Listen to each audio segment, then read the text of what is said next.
बड़बड़ाती जिठानी। सिम्मी की शादी एक जॉइंट फैमिली में होती है जहां उसके पति राकेश के चाचा चाची भी साथ रहते थे। उनकी बहू मेघा सिम्मी की जिठानी लगती थी। अरे मेघा, राकेश आ गया है, उसका खाना लगा दे बेटा। हाँ माँ, बस वो चेंज कर ले, मैं खाना लगा दूंगी। सबके कमरे में जाने के बाद सिम्मी और राकेश साथ खाना खाते हैं, जिसे देखकर मेघा को जलन होने लगती है।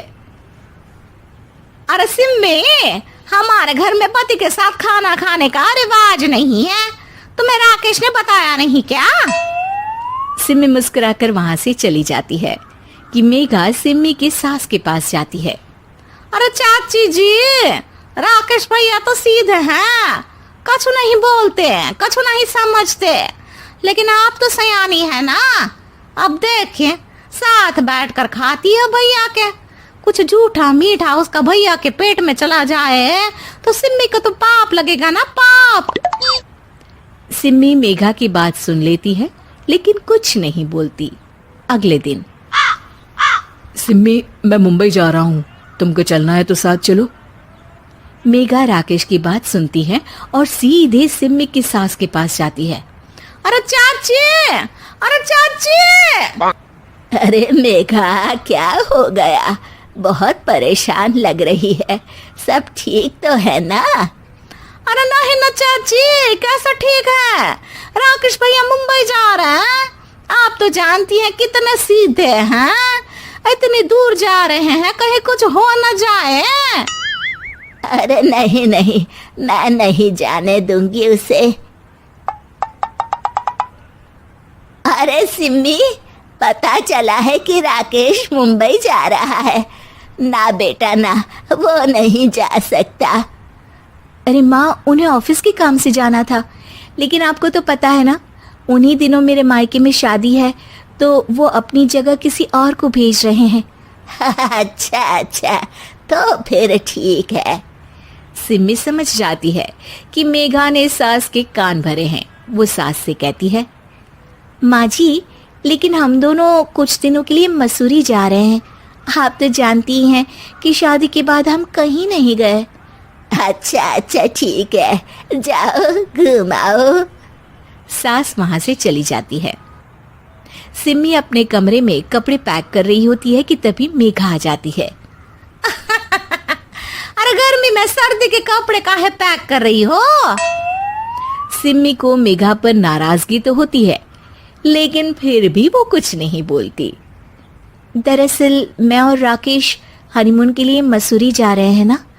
का हनीमून? हाँ हाँ, हनीमून। क्यों? हनीमून के लिए तो पति पत्नी ही जाते हैं ना, तो मैं और राकेश जा रहे हैं।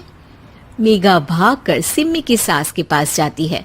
अरे चाची, सच में तुम लोगों जितना सीधा परिवार तो मैंने देखा ही नहीं है। अरे अकेले भेजोगे दोनों को?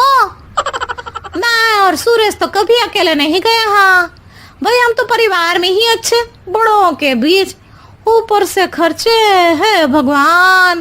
अरे चाची, पहाड़ी इलाका है, कुछ हो गया तो? सास सीधी सिम्मी को बुलाती है, लेकिन सिम्मी तो वहीं सास के कमरे के बाहर ही खड़ी थी। बस मेघा दीदी, आपसे यही उम्मीद थी।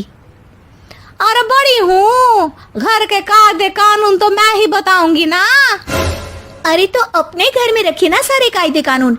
आपकी सास खुद खाना बनाती है, क्योंकि आप यहाँ आकर मेरी सास के कान भरती हैं। आपका पति हमेशा खुद खाना लेकर खाते हैं, क्योंकि आप मेरे घर में ये देखने के लिए बैठी रहती हैं कि मैंने और राकेश ने साथ खाना खाया तो खाया कैसे। मेघा दीदी, आप अपने घर और घर वालों का ख्याल रखिए।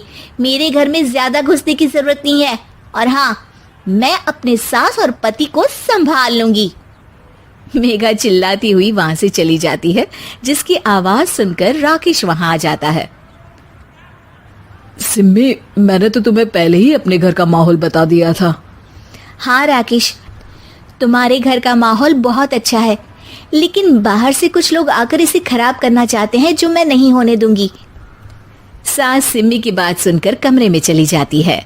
सिमी और राकेश घूमने जाते हैं और जब वापस आते हैं तो दरवाजे में मेघा और उसके पति खड़े होते हैं, वो भी सामान लेकर।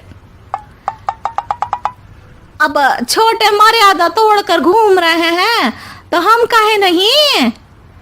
अरे भाभी, तो आपको किसने मना किया है? वैसे भी 4 दिन की जिंदगी है, दूसरों के घर में ताक झाक करके बिताने से अच्छा हो मौज करके ही बिताओ।